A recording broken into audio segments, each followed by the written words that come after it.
All right, the main thing we want to look at here for Chapter 8 is the federal income tax computation.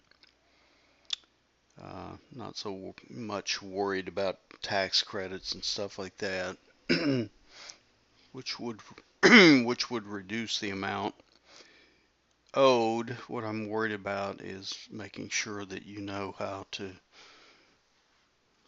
do a tax computation, especially when you have mixed income with income from salary as well as income from dividends and or um, interest, or I mean not interest but capital gains. All right, so as we've talked about, your tax computation depends on your filing status as well as upon the progressive tax rates um, based upon your filing status.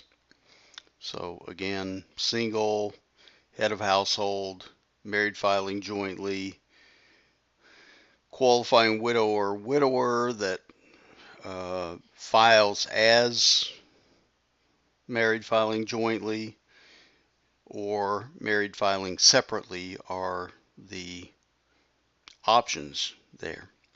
And then you go to either the tax rate schedules or uh, the tax tables and determine your tax. And again, the different filing statuses, the jumping off point to a new, more progressive rate is different for those. Um, I urge you to look at the tax rate schedules for the different filing statuses, because if you look at them, you will see how that occurs. Let me get to that section again so I can kind of guide you through that.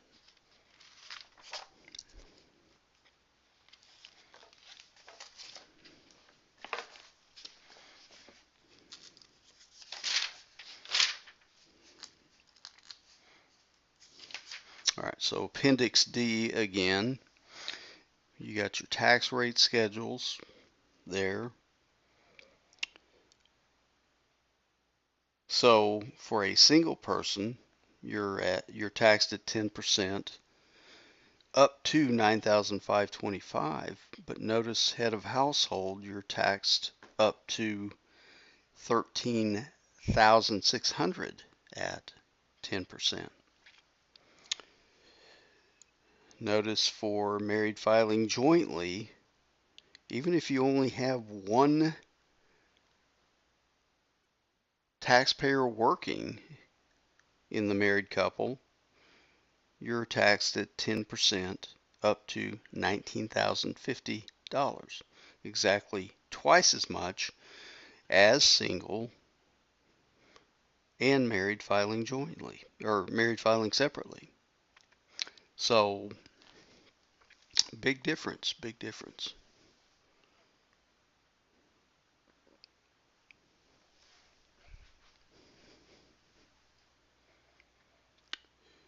The tax brackets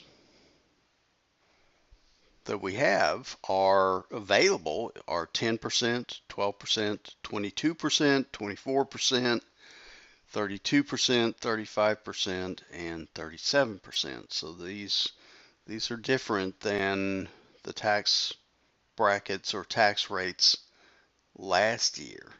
and prior years. Now, they talk about a tax penalty or tax benefit for married couples filing jointly. And they have an example in the book that you can look at. I'm not too excited about you knowing this. It's just kind of one of these weird things that happen, kind of a unexpected consequence of how progressive rates are. So, if you got two high wage earners married filing jointly, they're going to be taxed at a higher level than if they were single. So that's called a marriage penalty.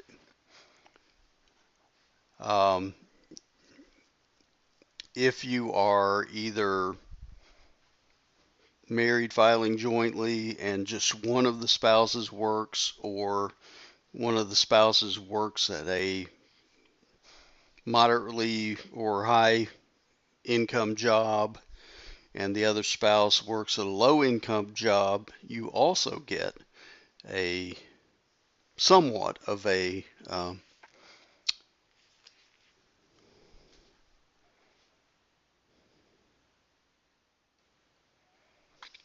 benefit as well.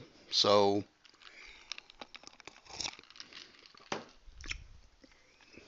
just kind of an interesting factoid.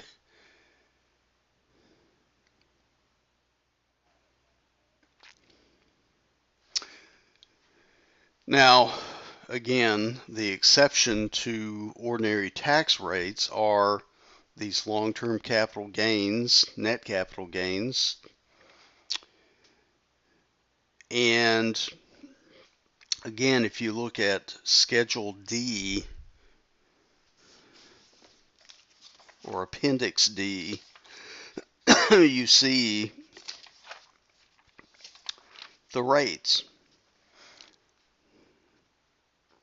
Different rates based upon filing status. And again, these rates are favorable. They're either 0, 15, or 20% depending on your level of income. But that level of income depends upon your filing status.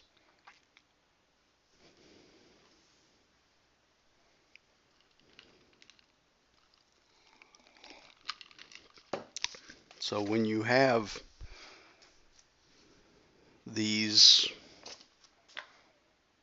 now notice this is for tax rates for both net capital gains and qualified dividends.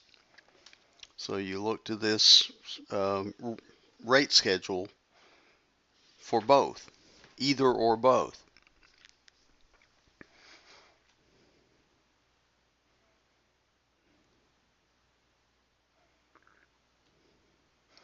And what you have to do is, you include these amounts of dividends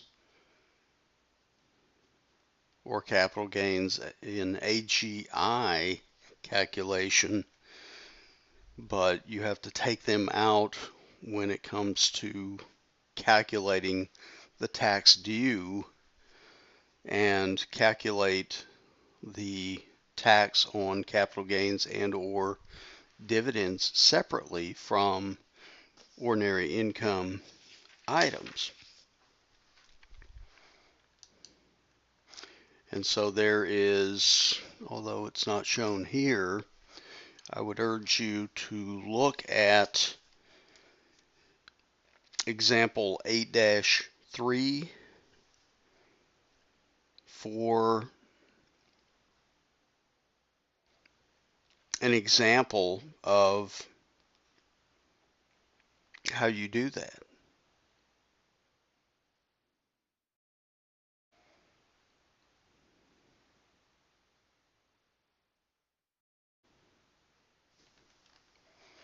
So you've got your taxable income, you figure out your taxable income.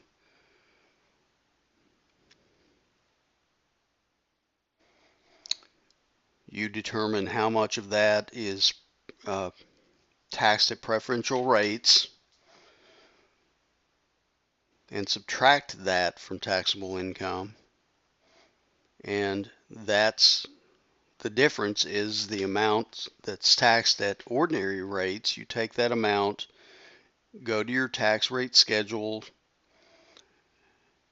based upon the filing status of the taxpayer, figure out your tax on income at ordinary tax rates. Next, you want to take the preferential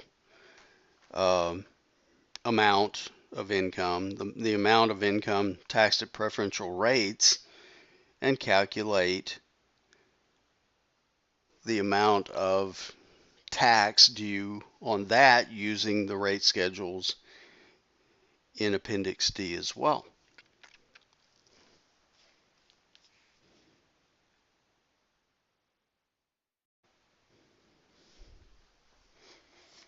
So yeah, look at example 8-3 because I want you to get, even though we did this way back when in an early chapter, you had a problem like this. If you got it wrong, I want to make sure that you get it right this time. So really that's all I want to talk about in chapter 5. Nice and quick, huh? All right, so next we'll talk about chapter 9, and I'll break that up into two parts.